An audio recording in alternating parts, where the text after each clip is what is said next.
Automobile history. Automobile history কী জিনিস, অটোমোবাইলটা কীভাবে update হয়েছে সেই বিষয়ে আমরা জানি।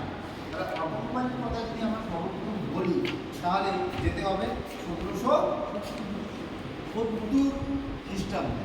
1770 খ্রিস্টাব্দে বলতে বুঝেছি কথাটা, যীশু খ্রিস্টের জন্মের আগে 17 বছর পরে, খ্রিস্টের জন্মের 1770 বছর পরে, যেটাকে যীশু খ্রিস্টের জন্মে যেটা পরে বলা হয় সেটাকে বলা হয় যীশু খ্রিস্টের জন্মের পরে জন্ম হয়েছে যেটা বলা হয় খ্রিস্টাব্দ। আর যীশু খ্রিস্টের জন্মের আগে যেগুলো ঘটনা ঘটে খ্রিস্টপূর্ব, ইংলিশে বলা হয় বিসি, বিফোর খ্রিস্ট, আর বিসিইউ বলা হয়, আর বাংলায় মানে এখানে বলা হয় খ্রিস্টাব্দ আর এডি, আমার মনে হয় এগুলো বলা হয় এটাকে। যাই হোক, তাহলে আমরা অটোমোবাইল হিস্ট্রি যদি সর্বপ্রথম আমরা বিজ্ঞানীর নাম দেখি, সেই বিজ্ঞানীর নামটা অটোমোবাইল হিস্ট্রিতে সর্বপ্রথম যে বিজ্ঞানীর আমরা নাম দিব সেই বিজ্ঞানীকে বলা হয় with the first inventor of engine. With the first inventor of engine, তার নামটা কি হবে? যে ফ্রাঙ্কলিয়ন নিকোলাস জোসেফ কাগনট। তাহলে আমি নামটা লিখে দেই, ফ্রাঙ্কলিয়ন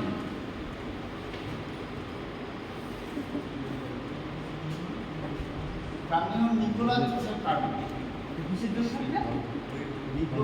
নাম বিজ্ঞান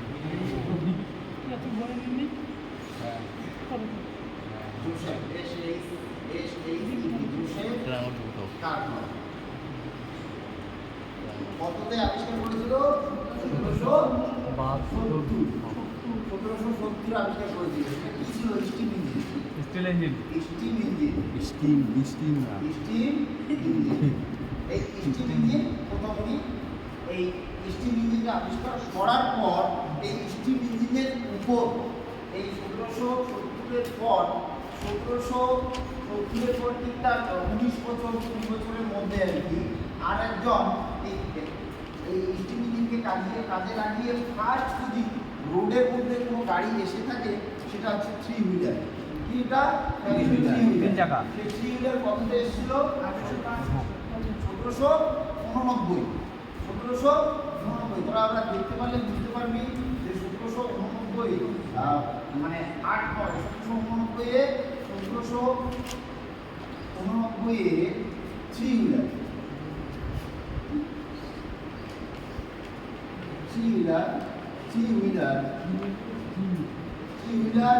হুইলার কার যদি বলিস, প্রথম 1790 থ্রি হুইলার কার আমাদের রোডের মধ্যে চলেছিল, অন দ্য রোড। হ্যাঁ, রোডের মধ্যে চলেছিল সেই কারটা, থ্রি হুইলারের কারটা রোডের মধ্যে চলেছিল। ওটা ছিল 1789। সেই ইঞ্জিনটা কিসের ছিল? Steam engine. হ্যাঁ, স্টিম ইঞ্জিন। সেই তার 1789 গেল। তারপরে আবার এই স্টিম ইঞ্জিনের উপরে 1805 খ্রিস্টাব্দে আবার ফোর হুইলার একটা মানে আপডেট হয়ে যায়। 1805 খ্রিস্টাব্দে আবার কি হয়ে যায়? একটা ফোর হুইলার গাড়ি আপডেট হয়ে যায়। ফোর হুইলারের গাড়ি এই কার উপর? এই স্টিম ইঞ্জিনের উপরে নির্ভর করে ফোর হুইলার গাড়িটা চালু হয়ে যায়। এই ফোর হুইলার গাড়িটা যে করেছিল সেই বিজ্ঞানীর নাম যদি বলিস তোরা, ইবের নাম ছিল ইবেন। ফোর হুইলার বিজ্ঞানীর নাম কি ছিল? ইবেন। ইবেন নামটা ছিল তার। ফোর হুইলার গাড়িটা, ফোর হুইলারের যে স্টিম ইঞ্জিন যে গাড়িটা সেই গাড়িটা তিনি বানিয়েছিলেন। তারপর এবার 1805-এর পর থেকে 1876-এ প্রথম একটা গাড়ি তৈরি হয়ে যায়, যে গাড়িটার কম্বুশন চেম্বারের মধ্যে কি কম্বুশন হচ্ছে? এয়ার এবং গ্যাস। এটা তখন ওই বিজ্ঞানী কি ছিল? জার্মান বিজ্ঞানী ছিল ওটো। কি জার্মান বিজ্ঞানী? নাম ছিল ওটো। জার্মান বিজ্ঞানীর নাম ছিল কি? ওটো। যে জার্মান বিজ্ঞানী কত খ্রিস্টাব্দে? 1876 খ্রিস্টাব্দে। 1876 খ্রিস্টাব্দে ওটো জার্মান বিজ্ঞানী একটা গাড়ি বানায় ফেলে। সেই গাড়িটার কম্বুশন চেম্বারের মধ্যে কি কম্বুশন হবে? কম্বুশন চেম্বারের মধ্যে কম্বুশন হবে এয়ার এবং গ্যাস। কে বানিয়েছিল ওটা? ওট্টো। ওট্টো বিজ্ঞানী, কোন বিজ্ঞানী? জার্মান বিজ্ঞানী, জার্মান বিজ্ঞানী, জার্মান ইঞ্জিনিয়ার ওট্টো ইনভেন্টেড, আমি লিখে দিচ্ছি এখানে, জার্মান ইঞ্জিনিয়ার কত খ্রিস্টাব্দে? 1876 খ্রিস্টাব্দে, 1876 খ্রিস্টাব্দে জার্মান বিজ্ঞানী বলতে বলবে জার্মান ইঞ্জিনিয়ার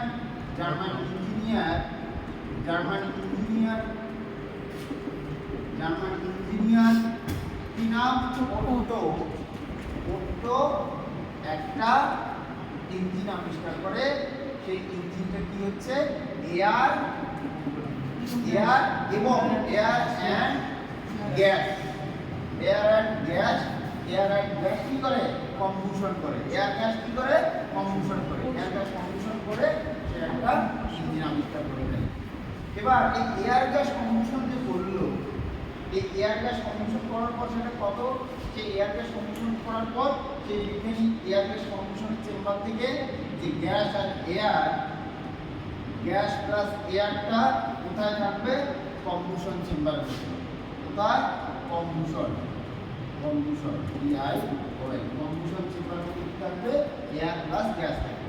ওটার পরে এই 1876 পরে আরেকজন বিজ্ঞানী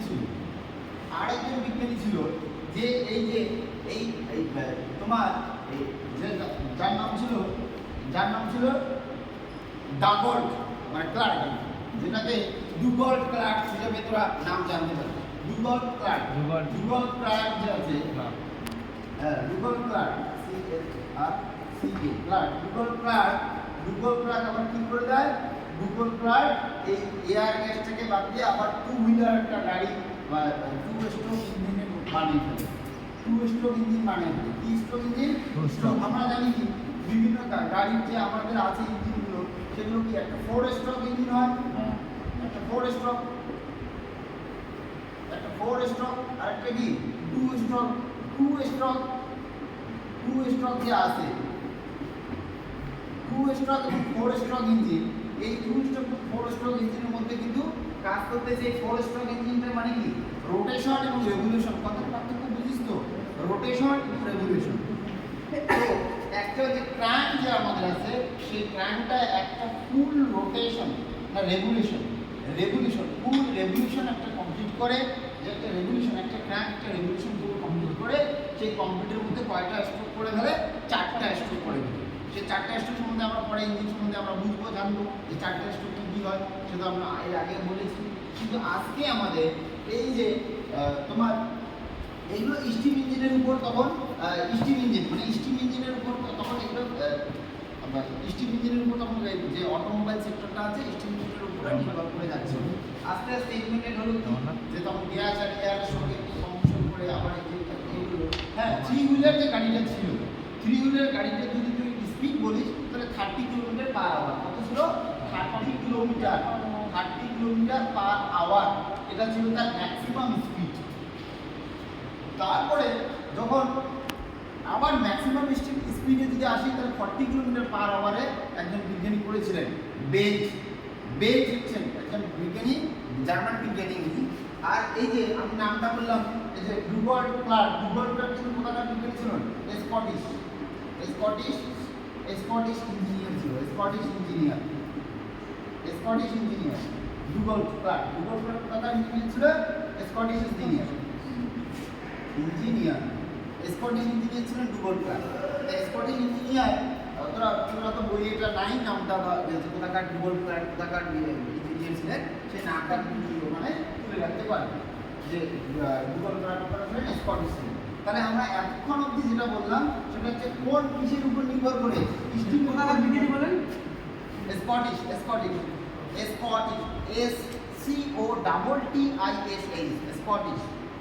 ইঞ্জিনিয়ার।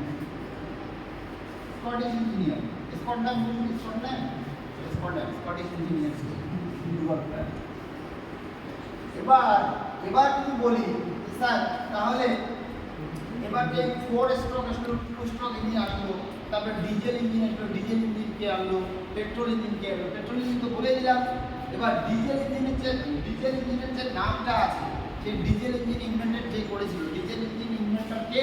ডিজেল ইঞ্জিন ইনভেন্টর হচ্ছে কি? Rudolf Diesel. রুডolf ডিজেল কি? Rudolf Diesel. Rudolf Diesel, D-I-E-A-C-L, Diesel. Rudolf Diesel একটা ইঞ্জিন আবিষ্কার করে ফেলে, যে ইঞ্জিনটা কি? যে ইঞ্জিনটা হচ্ছে ডিজেল ইঞ্জিন। কি ইঞ্জিন? Diesel engine. কিন্তু ডিজেল কি হয়? ডিজেলের ইগনিশন যেটা আছে, ইগনিটেড হয়। ডিজেল ইগনিটেড হয়। ডিজেল কি হয়? ইগনিটেড হয়। আর পেট্রোল কি হয়? স্পার্ক হয়। পেট্রোলের মধ্যে কি করা হয়? স্পার্ক করা হয়। আর ডিজেলের মধ্যে কি করা হয়? ইগনিশন করা হয়। ইগনিশন বলা যায় না?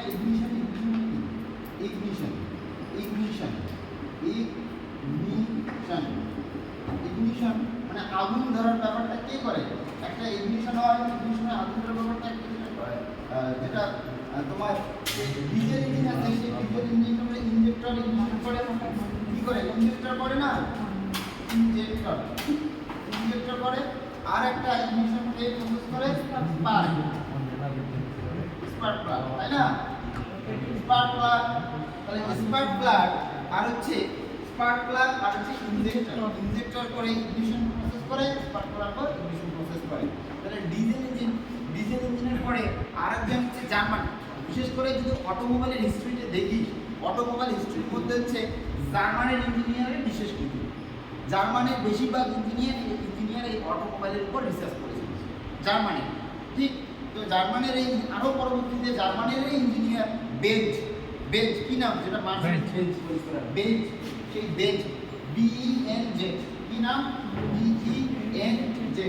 বেঞ্জ পেট্রোল ইঞ্জিন ইনভেন্টেড করে। পেট্রোল ইঞ্জিন কে ইনভেন্টেড করে? Who is the petrol engine inventor? Who is the petrol engine inventor? Benz. কোথাকার German engineer? German engineer Benz. কত সেটা? 1900 কত খ্রিস্টাব্দে? 1905 1909 1909 তাহলে এখনো অনেকদিন ধরে যেহেতু এটা আবিষ্কার হয়েছে, 5 আছে আপডেট বই যেহেতু এটা, 1909 Benz, German engineer Benz, 1909 German engineer Benz petrol engine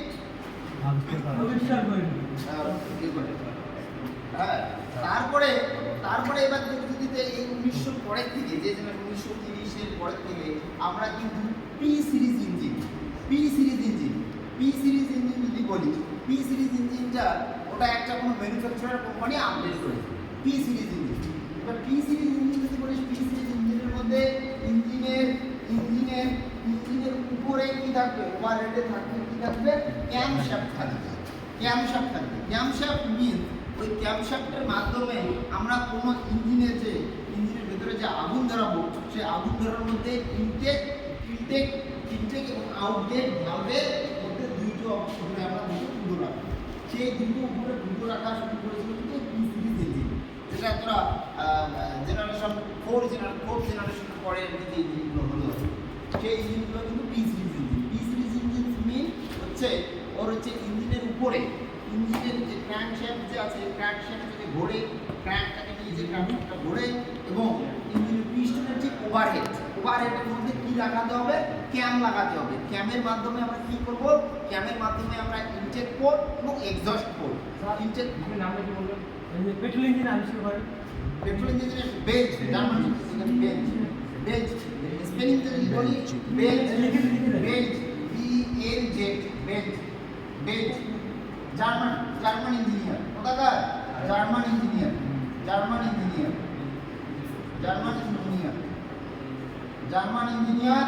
এটা 1909 ইনভেন্টেড করে। তাহলে 1909 ইনভেন্টেড করে জার্মান ইঞ্জিনিয়ার বেঞ্জ। তাহলে তোরা বুঝতেই পারছিস জার্মান ইঞ্জিনিয়ার বেঞ্জের পর পি সিরিজ ইঞ্জিনগুলো আবিষ্কার হওয়া শুরু হয়ে যায়। এখন তো অনেক আপডেটেড ইঞ্জিন আমরা দেখতে পাচ্ছি। তাহলে অটোমোবাইল হিস্ট্রি তাহলে সর্বপ্রথম যদি আমরা কারোর নাম বলে থাকি, তাহলে সেই নামটা কি হবে? অটোমোবাইল হিস্ট্রির সর্বপ্রথম নামটা কি হবে? অটোমোবাইল হিস্ট্রির সর্বপ্রথম নামটা হবে কি? যে Franklin Nicholas Joseph Carnot. Carnot ওখানে লেখা আছে, কার্নট বা কুর্নট এরকম লেখা আছে, কিন্তু বাংলায় ঠিক। ওর থেকে আমরা কার্নট সাইকেল পরে থার্মোডাইনামিক্সের মধ্যে এন্ট্রি করে যাবো। যাই হোক, এবার ইঞ্জিনের যে তাহলে আমরা ইঞ্জিনের এবার ইঞ্জিন যখন আমরা বলবো তখন ইঞ্জিনের আমরা স্পেসিফিকেশন এবং ইঞ্জিনের আমরা ক্লাসিফিকেশন নিয়ে আলোচনা করব। ইঞ্জিন কিভাবে ইনভেন্টেড হলো এবং কারেন্ট ইনভেন্টেড হলো, কিভাবে ইনভেন্টেড হয়ে ইঞ্জিনের এই অবস্থা হলো, সেই বিষয়ে একটু আমরা আলোচনা করব পরের চ্যাপ্টারে। তো আজকে যে একটা চ্যাপ্টারটি ছিল যে অটোমোবাইলের হিস্টোরি, অটোমোবাইল হিস্টোরি তাহলে সর্বপ্রথম আমরা ইঞ্জিনিয়ারের নাম নেব। সর্বপ্রথম কোন ইঞ্জিনিয়ারের নাম নেব রে? সবাই বল, সর্বপ্রথম কোন ইঞ্জিনিয়ারের নাম নেব? নামটা বল, আমার সাথে বল। Franklin Nicholas Joseph Carnot. Franklin Nicholas Joseph Carnot কি ইঞ্জিন আবিষ্কার করেছিল? Steam engine. 1770 সালে। 1770 পরে 1805 অবধি এই স্টিম ইঞ্জিনের উপরে রিসার্চ করা হয়। 1805 অবধি স্টিম ইঞ্জিনের উপর রিসার্চ করা হয়, বাট আলটিমেট 1876 এসে সেই রিসার্চের উপর উপেক্ষা করে তখন এয়ার এবং গ্যাস কম্বিনেশন করে ইঞ্জিন আবিষ্কার করা হয়। ঠিক। তারপরে আবার রুডolf ক্লার্ক যে আছে, রুডolf ক্লার্ক আবার পেট্রোল ইঞ্জিনটা করে ফেললো। রুডolf ক্লার্কটা আবার ওখানে যে বলি যে 4 স্ট্রোক 2 স্ট্রোক ইঞ্জিনের মধ্যে পেট্রোল ইঞ্জিন, ডিজেল ইঞ্জিন এইভাবে যে ইনভেন্টেড হলো, তাই এই বিজ্ঞানীগুলো কিন্তু অবদান আমাদের জানতে হবে। তাহলে সর্বপ্রথম, তাহলে যদি এবার বলি যে সর্বপ্রথম কোন কার রোডের মধ্যে এসেছিল? Three wheeler. একদম থ্রি হুইলার যেটা ছিল কিনা কোন ইঞ্জিন? স্টিম ইঞ্জিনের উপর থ্রি হুইলার কারটা এসেছিল, রোডে এসেছিল। ঠিক আছে, তাহলে প্রথম কার কিন্তু ছিল থ্রি। ওই গাড়িটাই ছিল একটা মানুষকে নিয়ে এক জায়গা থেকে আরেক জায়গায় কিন্তু ম্যাক্সিমাম স্পিড কত ছিল? 30 কিলোমিটার পার আওয়ার। বুঝতে পারলি? তাহলে বুঝতে পারলি তো? তাহলে আমাদের অটোমোবাইল হিস্ট্রিতে আমরা সর্বপ্রথম যে ব্যক্তিদের নাম আমরা মনে রাখবো, তার নাম আমরা বলে দিয়েছি, বারবার বলছি, ফ্রাঙ্কলিন নিকোলাস জোসেফ কার্নট। ঠিক আছে, ফ্রাঙ্কলিন নিকোলাস জোসেফ কার্নট। ঠিক আছে, মনে রাখবে। অটোমোবাইল হিস্ট্রি সম্বন্ধে কারণ বিষয় জানার থাকে, আমরা যে ডাটাগুলো লিখে দিলাম সেই ডাটাগুলো খাতার মধ্যে সংক্ষিপ্ত আকারে লিখে রাখবি। অটোমোবাইল হিস্ট্রি বুঝতে পেরেছো?